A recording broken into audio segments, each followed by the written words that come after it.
Om Namah Shivaya. I will today talk about the horoscope of PM Shri Narendra Damodar Das Modi ji. According to what information I could get on the internet, there are 2-3 kind of charts which are floating around about the birth horoscope of Shri Modi ji, but which chart I felt was more suitable, I have taken that chart. Now, Shri Modi ji was born on 17th September 1950 at about 12:09 p.m. in the afternoon on a Sunday at Vadnagar. So basically, his chart would be of Scorpio, that is Vrishik Lagan, and in which, in the ascendant itself, Mars, Mangal, and Moon, Chandra are situated. Then Guru, Vakri, that is Jupiter retrograde, is situated in the 4th house. In the 5th house, Rahu is located. Then in the 10th house, which is the Karam Sthan, there is Shani and Shukra, both are sitting. In the 11th house, there is Ketu, Surya and Budh. Now this is a very powerful chart for a political personality.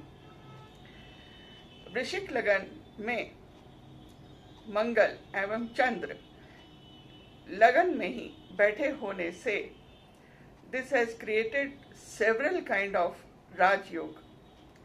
The foremost among them is Ruchak Yoga, Lakshmi Yoga, Neech Bhang Raj Yoga.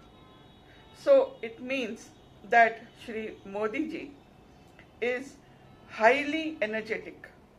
He understands everything and he analyzes everything at a deeper level, and he is a very good student of the people. He can understand the psychology of the people.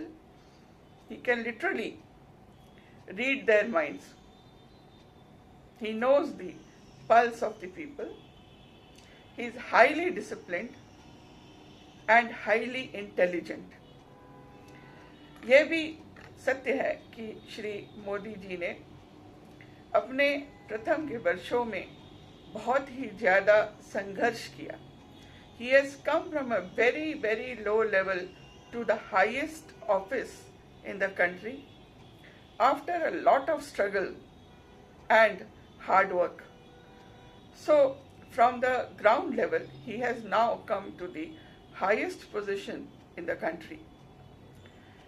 He is also a very disciplined person.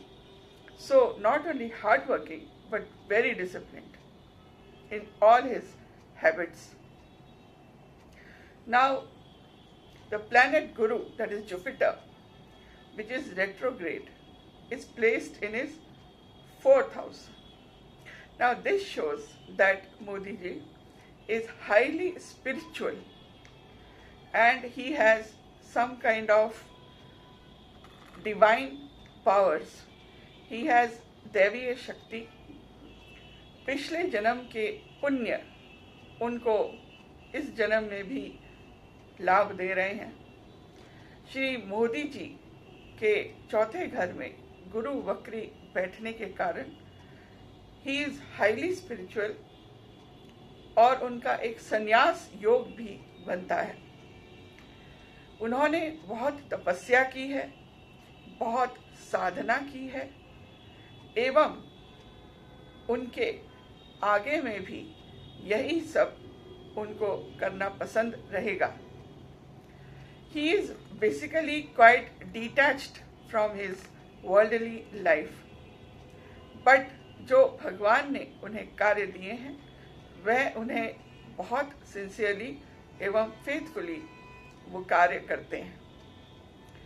Modi ji की in spiritual powers के कारण PM Modi ji को जो उनका intuition है वो advance में ही काफ़ी चीज़ें उनको ज्ञात हो जाती हैं एवं उनको पहले से ही मालूम रहता है कि यह आगे होगा। तो उनको जो शक्ति है, एक दैवीय शक्ति है, उसके कारण वह अपने सामने वाले व्यक्ति की जो माइंड में जो थॉट्स चल रहे हैं उसको भी आसानी से पढ़ लेते हैं और किसी का क्या एटीट्यूड है, क्या उसने कहा है, या वो झूठ बोल रहा है, सच बोल रहा है, यह उनको जल्दी ही पता लग जाता है। इस तपस्या और साधना के कारण उनको जो भगवान ने पिछले जन्म का पुण्य दिया है, उसी के कारण वह आज इतने बड़े पद पर हैं और पूरे विश्व में एक विश्व गुरु के रूप में स्थापित होते जा रहे हैं। एक अन्य दो ग्रह हैं जिनका एक राजनेता के जीवन में अत्यंत महत्व है।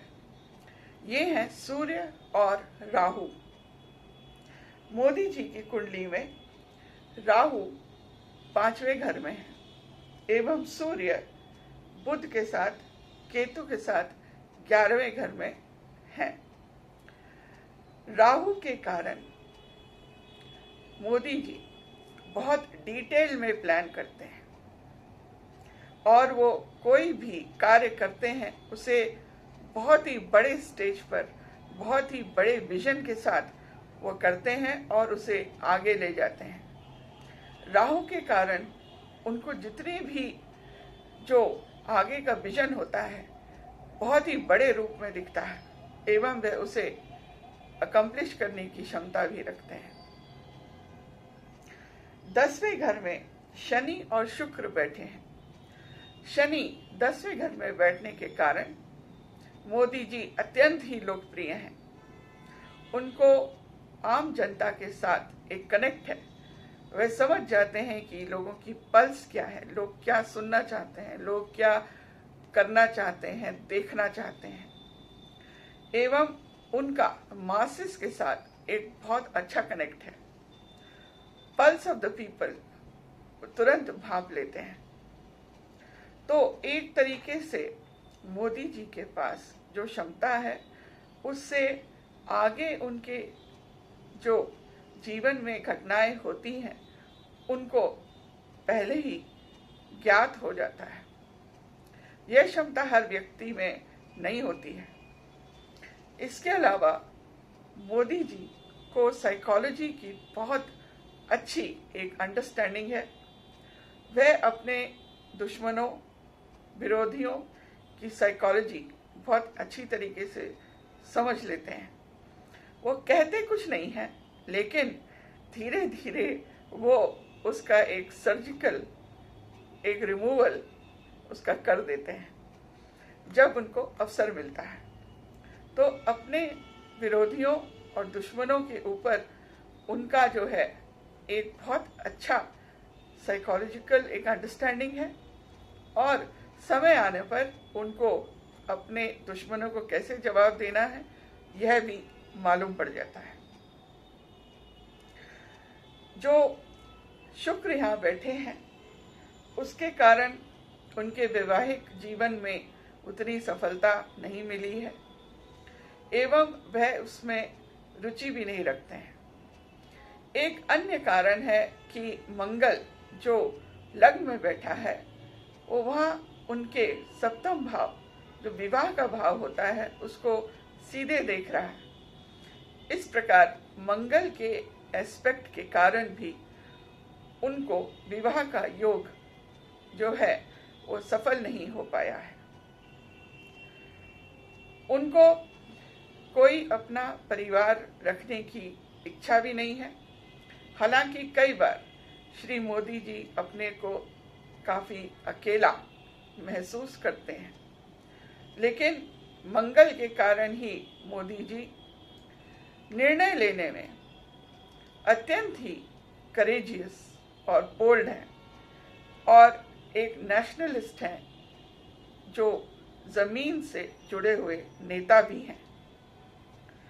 तो कहीं कहीं ग्रह के कारण किसी किसी घर में जो है पूरा लाभ नहीं मिल पाता है।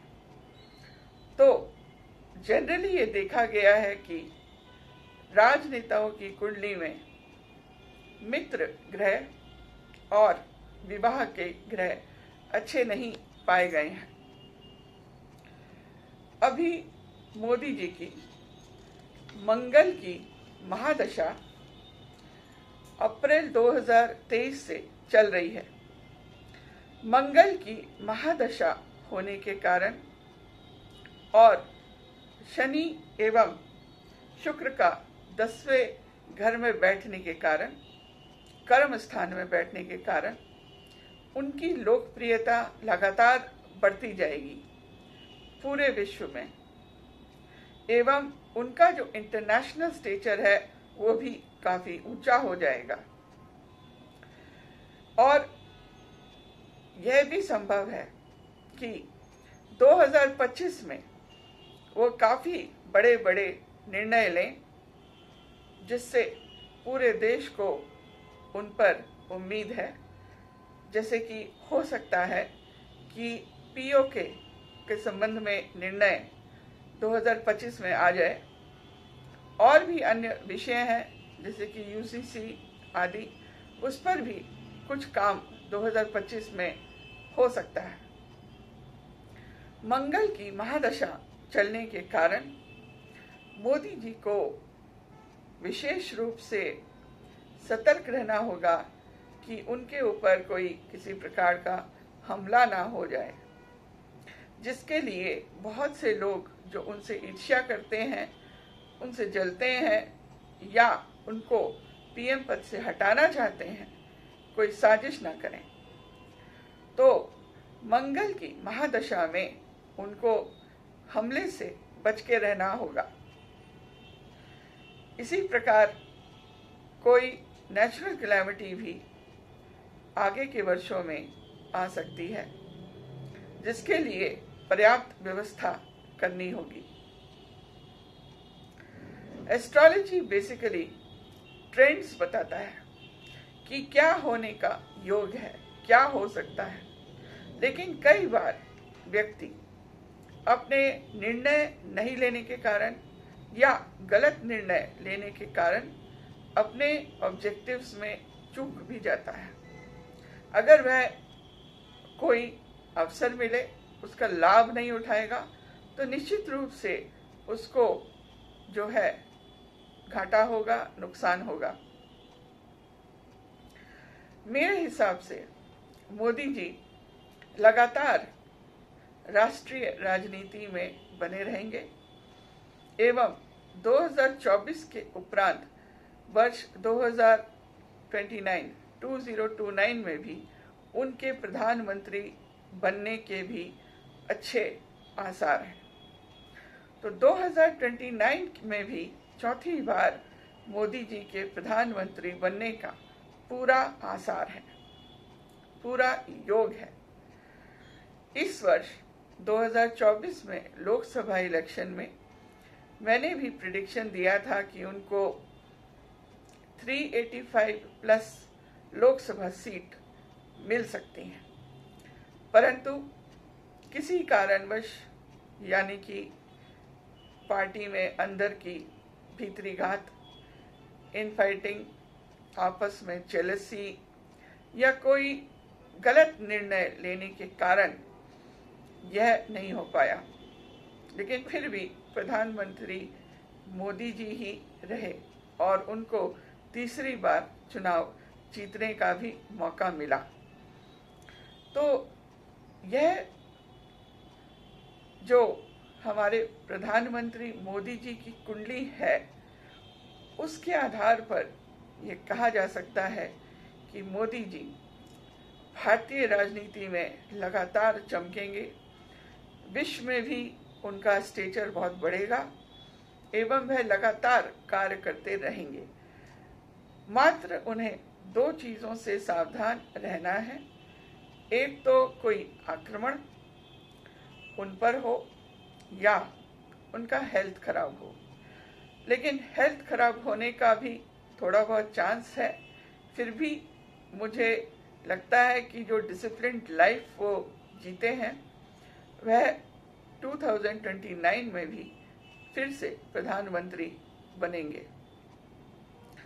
आगे के 2-3 साल में मुझे लगता है कि पीओके भारत में आना चाहिए।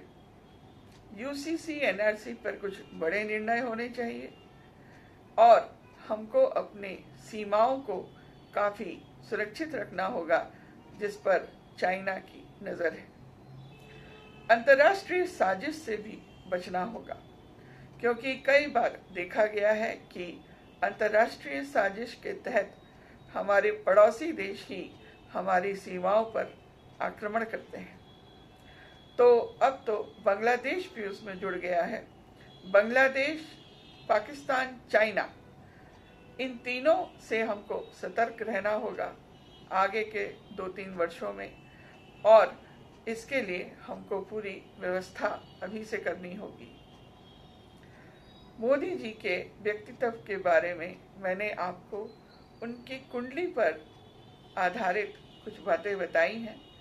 मुझे उम्मीद है कि यह सब आपको अच्छा लगा होगा, और इसमें मेरा जो रीडिंग है यह मेरा स्वयं का रीडिंग है, और इसमें मैं मोदी जी के लंबी आयु और सफल प्रधानमंत्री के रूप में उनको शुभकामनाएं अपनी देती हूँ।